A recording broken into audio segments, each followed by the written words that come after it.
안녕하세요. 시청자 여러분의 사랑으로 나날이 발전하는 평양정보통입니다. 추운 날씨가 계속되는 연말 소외된 이웃은 없는지 주변을 한번 더 살펴보는 따뜻한 마음을 나누는 연말 되시길 바라며 오늘은 북한 고위층 자녀가 부모님을 그리워 보내온 탈북 사연입니다. 안녕하세요. 제 이름은 김경림입니다. 제가 북한을 떠난 지 벌써 3년이 넘었네요.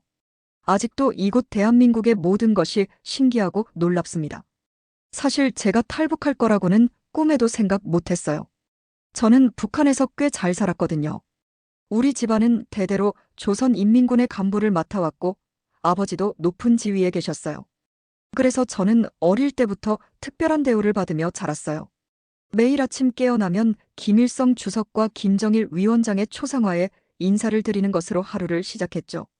학교에서는 당과 수령님에 대한 충성심을 키우는 교육을 받았고 남한에 대해서는 굶주리고 가난한 나라라고 배웠어요. 솔직히 말하면 저는 그런 집안의 딸로서 은근한 자부심을 가지고 있었습니다.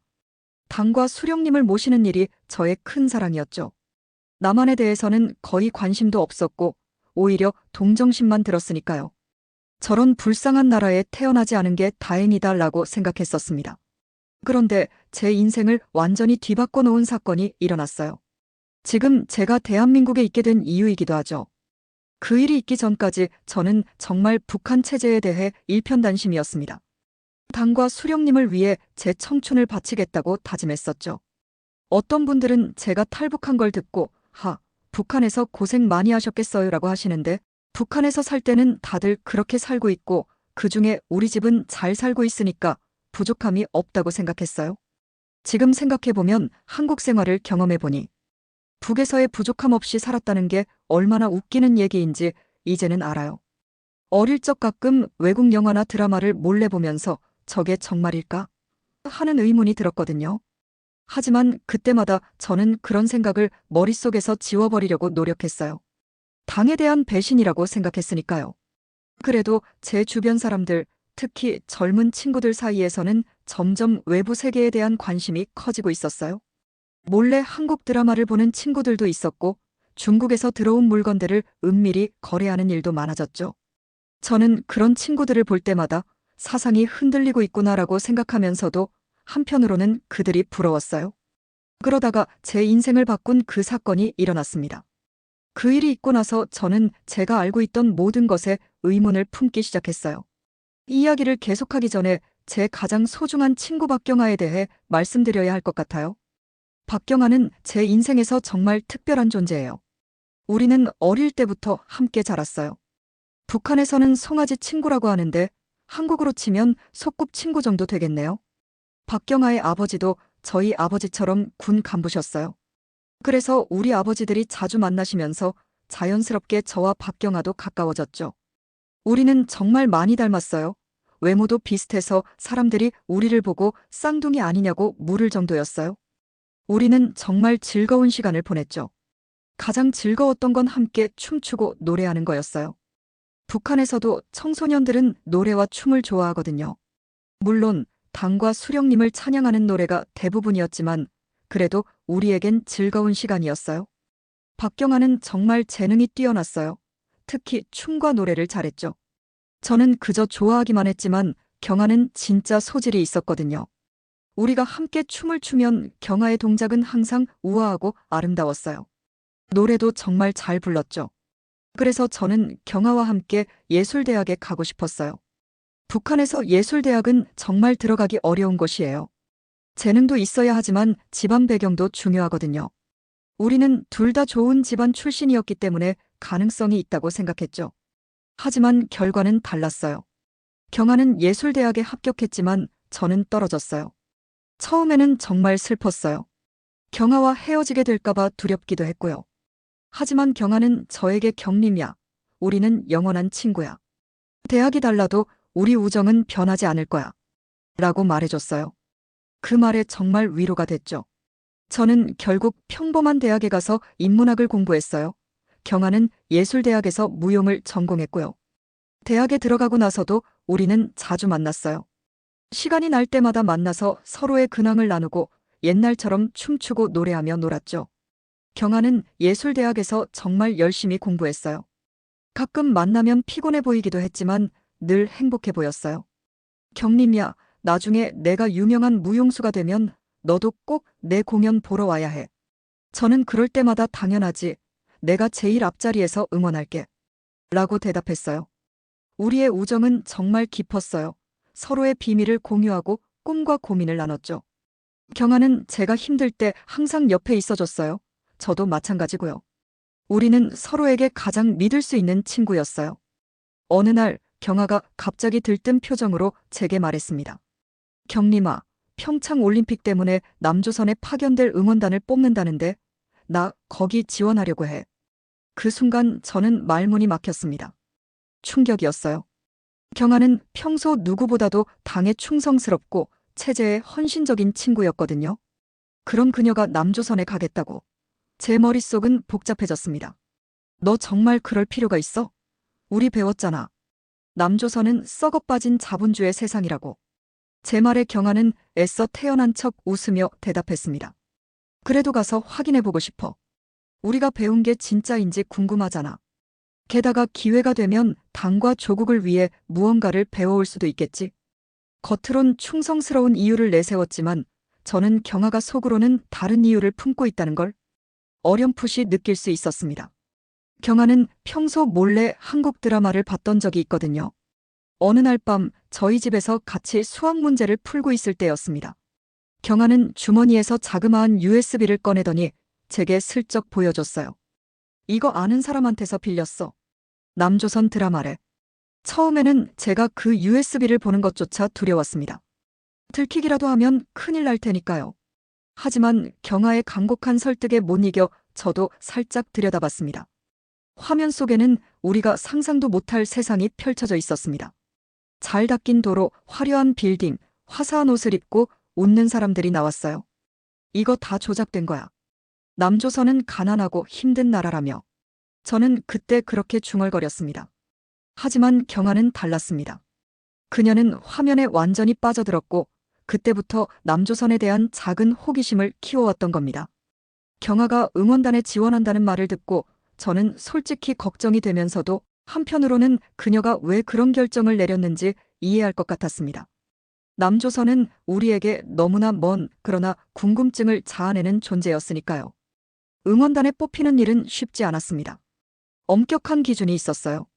우선 가족 중에 과거 친일 행적이 있으면 안 되고 탈북한 가족이 있어도 안 됐습니다.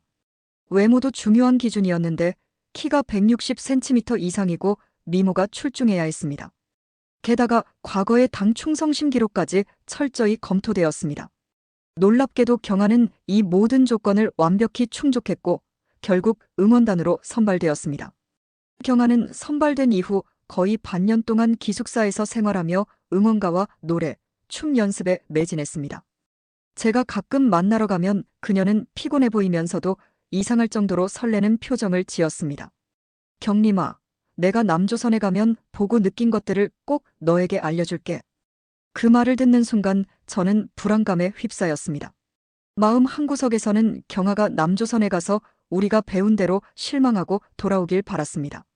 그러나 또 다른 한편으로는 그녀가 돌아왔을 때 그 이야기를 듣고 싶다는 마음도 있었습니다. 시간이 흘러 경아는 응원단의 일원으로 평창에 갔고 그녀가 남조선에 머무는 동안 저는 매일 그녀를 걱정하며 보냈습니다. 경아는 지금 무엇을 보고 있을까? 남조선은 정말 우리가 배운 대로 비참한 것일까? 수많은 의문이 제 머릿속을 맴돌았습니다. 경아가 남조선에서 돌아온 날 저는 그녀가 너무 보고 싶어 집으로 달려갔습니다. 경아는 집에 와 있었지만 한동안 밖으로 나오지 않았습니다. 주변에서 들리는 소문에 따르면 응원단에 참가했던 모든 사람들은 특별조사를 받고 있었다고 했습니다. 남조선에서 보고 느낀 것이 체제에 위협이 되지 않도록 그들의 생각과 행동을 철저히 감시하고 통제하려는 것이었죠. 경아와 저는 만날 수 없었지만 그녀가 무사히 돌아왔다는 것만으로도 마음 한구석이 놓였습니다. 얼마 후 경아가 저를 조용히 불렀습니다. 경림아, 우리 집 뒤뜰에서 만나자. 아무도 모르게 와야 해. 그녀의 목소리에는 긴장감이 묻어났습니다. 저는 밤늦게 몰래 경아의 집 뒤뜰로 갔습니다. 달빛 아래서 본 경아는 이전과는 완전히 다른 사람이 되어 있었습니다. 그녀의 눈은 반짝이고 있었지만 동시에 어딘가 모르게 두려움과 불안이 엿보였습니다. 경림아, 남조선에서 무슨 일이 있었는지 정말 말해주고 싶어. 하지만 이곳에서는 말할 수 없어. 그녀는 목소리를 낮추며 말을 꺼냈습니다. 보위부에서 모든 걸 보고 있다고 느껴져. 사람들이 감시당하는 게 일상이지만 지금은 더 심각해. 그녀의 태도는 불안정해 보였고 한참 동안 말을 망설이다가 입을 열었습니다. 남조선은 우리가 배워왔던 것과 전혀 달라. 모든 게 달라. 그런데 이 이야기를 함부로 꺼내면 나도 너도 위험해질 거야. 그녀의 말은 제 가슴에 커다란 호기심과 두려움을 동시에 심어주었습니다.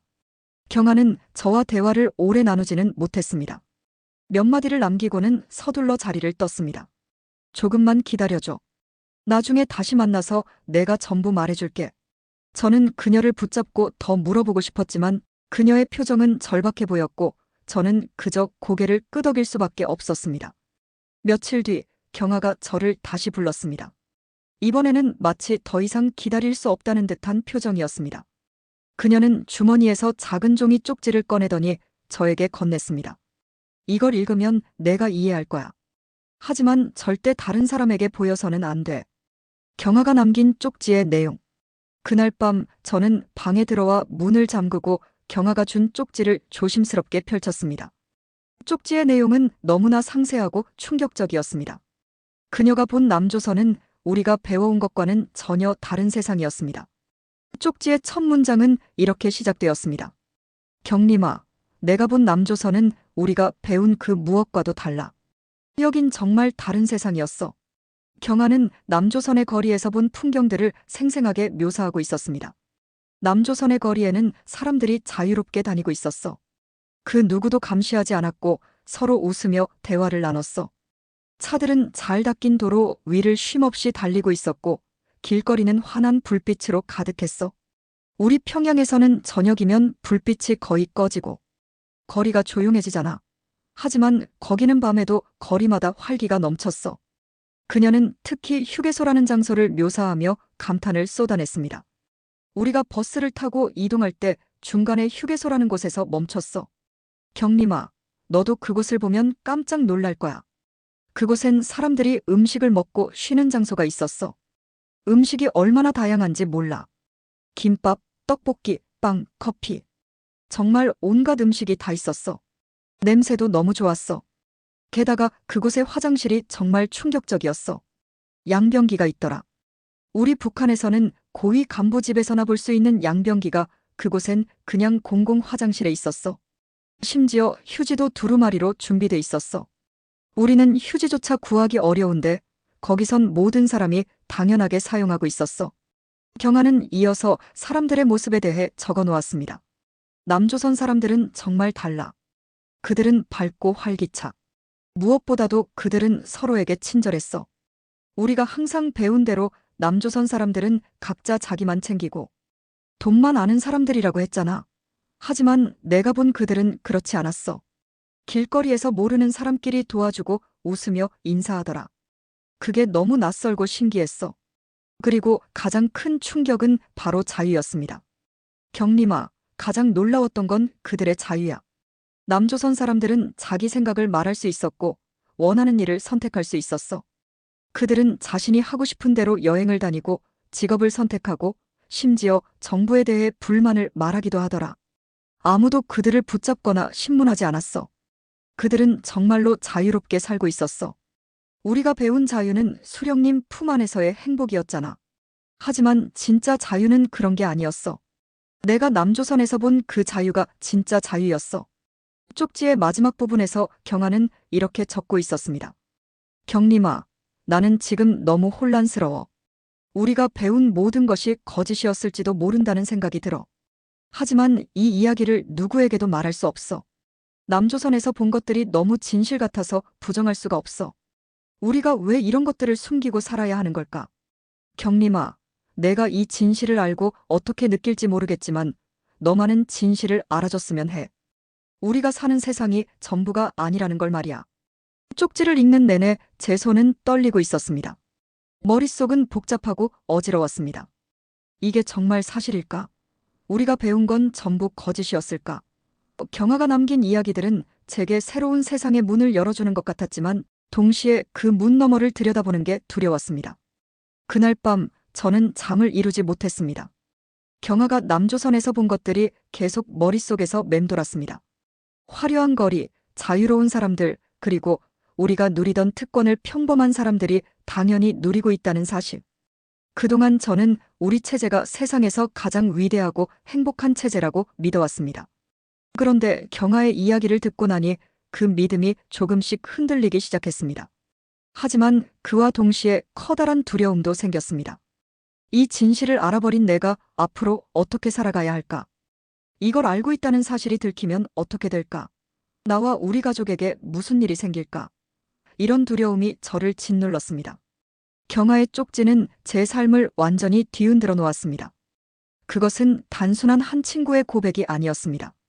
그것은 제가 믿어왔던 세상에 대한 의문을 심어주었고, 나아가 제 미래를 결정짓는 첫 번째 발걸음이 되었습니다. 경아가 남조선에서 돌아온 지 몇 주 후, 그녀가 보위부에 끌려갔다는 소식이 들려왔습니다. 처음에는 제가 믿지 않았어요. 아니, 믿고 싶지 않았습니다. 하지만 시간이 지나면서 그 소문이 사실이라는 걸 알게 되었습니다. 경아가 남조선에서 본 것을 다른 친구들에게 이야기했다가 누군가의 신고로 발각되었다는 거였어요. 경아가 끌려간 후 그녀의 집은 철저히 조사받았습니다. 그녀의 가족들은 보위부원들에게 끌려다니며 신문을 받았고 집안은 엉망이 되어 있었습니다. 제가 조심스럽게 경아의 집에 가봤을 때 그녀의 어머니는 울고 있었습니다. 경아가 보위부에 끌려갔다는 사실을 확인하고 저는 멍해졌습니다. 그동안 함께 웃고 춤추며 미래를 꿈꾸던 친구가 보위부에 의해 신문을 받고 있다는 생각만으로도 심장이 내려앉는 것 같았습니다. 몇 날 며칠 동안 저는 경아에 대한 소식을 들으려고 애썼습니다. 하지만 그 누구도 그녀가 어디로 끌려갔는지, 무슨 일이 벌어지고 있는지 말해주지 않았습니다. 북한에서는 보위부에 끌려간 사람에 대한 소식은 마치 금기와도 같았기 때문입니다. 그저 문제를 일으켰다는 소문만 돌았을 뿐이었죠. 그러던 어느 날 경아의 어머니가 저를 몰래 불러내셨습니다. 그녀는 울음이 터질 듯한 목소리로 말씀하셨습니다. 경림아, 경아가 그곳에서 죽었다고 하더구나. 그 말을 듣는 순간 저는 정신이 아득해졌습니다. 죽었다고요? 그게 무슨 말씀이세요? 저는 믿을 수 없다는 듯 되물었습니다. 하지만 경아의 어머니는 울음을 삼키며 말씀하셨습니다. 보위부에서 고문을 받다. 끝내 돌아오지 못했다더라. 경아가 남조선에서 본 이야기를 다른 사람들에게 했다고. 그게 문제가 된 거야. 그 말을 듣고 저는 몸이 얼어붙는 것 같았습니다. 경아가 그렇게 밝고 당당했던 친구였는데 이제는 다시 볼 수 없다는 사실을 도저히 받아들일 수가 없었어요. 저는 경아의 얼굴이 자꾸 떠올랐습니다. 응원단으로 선발되었다며 들떠있던 그녀의 모습, 남조선 이야기를 하며 눈을 반짝이던 그녀의 모습, 그리고 쪽지를 건네주며 두려움 속에서도 진실을 알리고 싶다고 했던 그녀의 목소리까지. 경아의 죽음은 저를 깊은 혼란과 충격에 빠뜨렸습니다. 그녀는 단지 남조선에서 본 것을 이야기했을 뿐이었습니다. 그런데 그 작은 진실이 그녀의 목숨을 앗아가다니요. 저는 그때 처음으로 깨달았습니다. 북한에서 진실을 말하는 것이 얼마나 위험한 일인지, 그리고 우리가 살고 있는 세상이 얼마나 억압적이고 잔인한지 말입니다. 경아가 떠난 후 저는 매일 밤 잠을 이루지 못했습니다. 그녀가 보위부에 끌려가 고문을 당했을 순간들이 머릿속을 떠나지 않았습니다. 그녀는 얼마나 고통스러웠을까? 얼마나 두려웠을까? 마지막 순간에도 진실을 지키고 싶었을까? 이런 생각들이 끊임없이 저를 괴롭혔습니다. 하지만 경아의 죽음 이후로도 제 삶은 정상적으로 돌아갈 수 없었습니다. 보위부는 경아와 가까이 지냈던 사람들까지 조사하기 시작했습니다. 저 역시 예외는 아니었어요. 어느 날 집에 보위부원들이 들이닥쳐 저를 끌고 갔습니다. 그들은 제게 경아와 나눈 대화, 그녀가 남조선에 다녀온 후 제게 했던 말들, 그리고 쪽지에 대해 집요하게 물었습니다. 저는 겁에 질려 아무것도 모른다고 답했지만 그들은 저를 믿지 않았습니다. 신문은 며칠 동안 이어졌고 그 과정에서 저는 극심한 고통을 겪어야 했습니다. 너도 남조선의 이야기를 들었겠지? 경아와 함께 남조선의 선전을 퍼뜨리려고 한 거 아니야? 그들의 의심과 비난은 끊이지 않았습니다.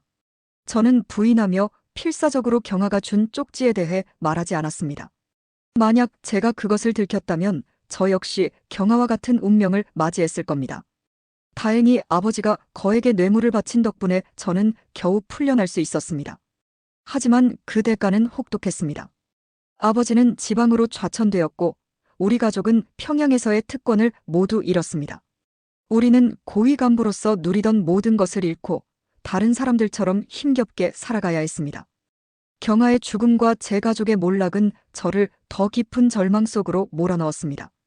하지만 그와 동시에 제 안에서 한 가지 결심이 생겨나기 시작했습니다. 이곳에서는 더 이상 살 수 없다. 내가 지금까지 배운 것은 전부 거짓일지도 모른다. 진실을 확인하고 싶다. 그리고 자유롭게 살고 싶다. 그 결심은 하루아침에 이루어진 것이 아니었습니다. 경아가 남긴 쪽지를 떠올릴 때마다, 그리고 그녀가 고문 속에서 죽어갔다는 사실을 생각할 때마다 저는 점점 더 이 체제에 대해 회의감을 느꼈습니다. 우리는 매일 수령님과 당의 사랑 속에서 세상에서 가장 행복한 삶을 살고 있다고 배웠습니다. 하지만 현실은 어땠나요? 하루에도 몇 번씩 나가는 전기, 부족한 식량, 감시와 억압 속에서 살고 있던 우리는 정말로 행복한 삶을 살고 있었던 걸까요? 경아의 쪽지에 적혀 있던 남조선의 자유와 풍요는 제가 한 번도 상상해 본 적 없는 세상이었습니다. 그리고 저는 그녀가 목숨을 걸고 전해준 그 진실을 직접 확인하고 싶었습니다. 경아가 말했던 그 세상에서 나도 살아보고 싶었습니다. 탈북은 쉬운 결심이 아니었습니다. 제게 북한은 단순히 고향이 아니라 제가 평생 동안 믿어왔던 모든 것의 기반이었으니까요. 수령님과 당에 대한 충성심, 우리 체제가 세상에서 가장 위대하다는 믿음, 그리고 우리 가족이 누렸던 특권들까지 모두 제 정체성의 일부였습니다. 하지만 경아의 죽음과 그녀가 남긴 쪽지가 제 삶을 송두리째 뒤흔들었습니다. 그녀는 진실을 알려주기 위해 목숨을 걸었고 저는 그 진실을 직접 확인하고 싶었습니다. 처음 아버지에게 탈북을 결심했다고 말씀드렸을 때 아버지는 화를 내며 반대하셨습니다. 경림아, 그건 너무 위험한 일이야. 내가 떠나면 우리 가족이 어떻게 될지 생각해봤니? 아버지의 목소리는 떨리고 있었습니다. 하지만 저는 경아의 죽음을 떠올리며 단호히 말했습니다. 아버지, 저도 이곳에 있으면 결국 경아처럼 될 거예요. 진실을 알게 된 이상, 더 이상 이곳에서 숨쉬는 것조차 괴롭습니다.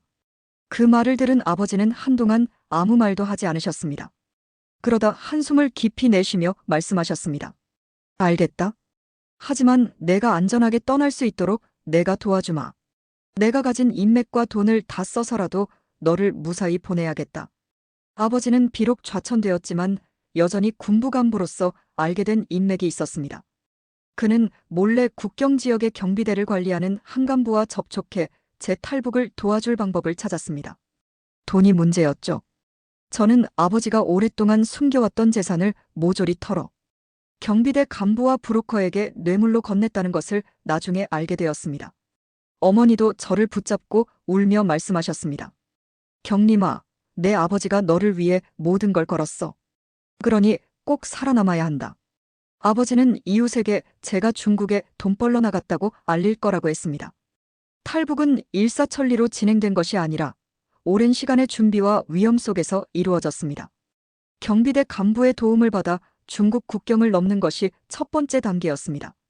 그 과정은 생각만큼 쉽지 않았습니다. 밤이 되자 브로커는 저와 함께 조용히 산길을 걸어 국경 쪽으로 갔습니다. 어둠 속에서 한 발자국 한 발자국을 내딜 때마다 심장이 터질 듯 뛰었습니다. 발각되면 모든 게 끝이야. 이 생각이 머릿속에서 떠나지 않았습니다. 강을 건너는 순간이 가장 무서웠습니다. 한겨울이었기에 얼음장 같은 물이 발을 얼어붙게 했지만 두려움 때문에 추위조차 느낄 수 없었습니다.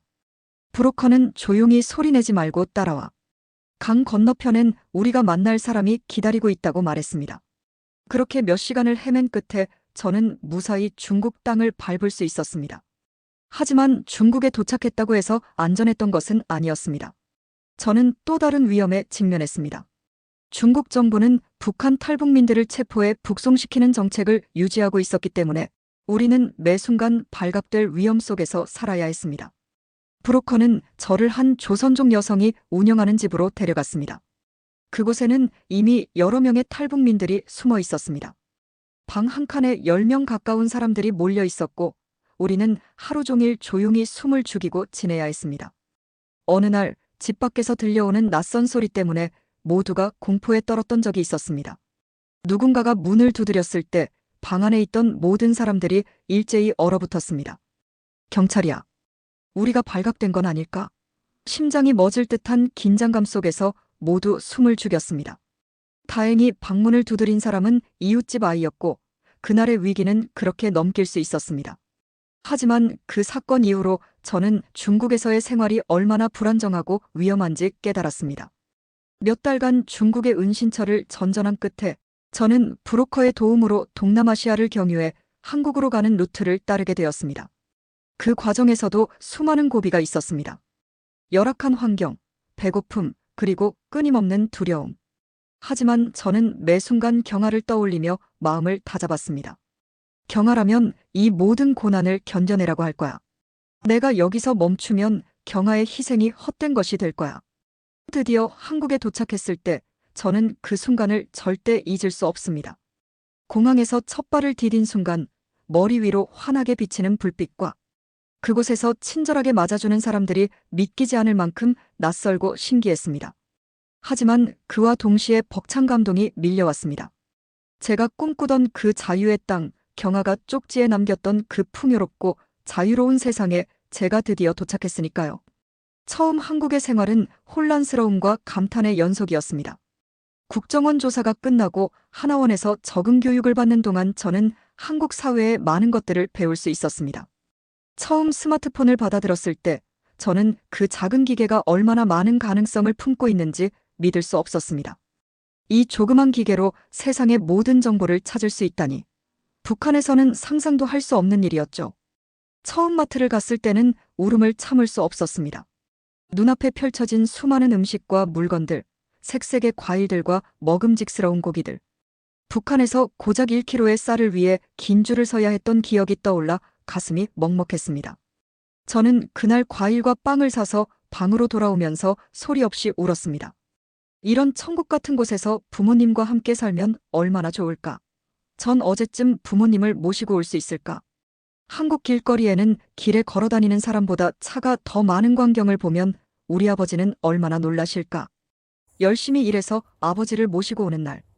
아버지에게 자가용을 선물해 드릴 계획입니다. 기뻐하실 아버지 얼굴을 생각하면 혼자라는 외로움을 이기고 용기가 납니다. 저는 아르바이트를 하며 공부를 하기로 결심했습니다.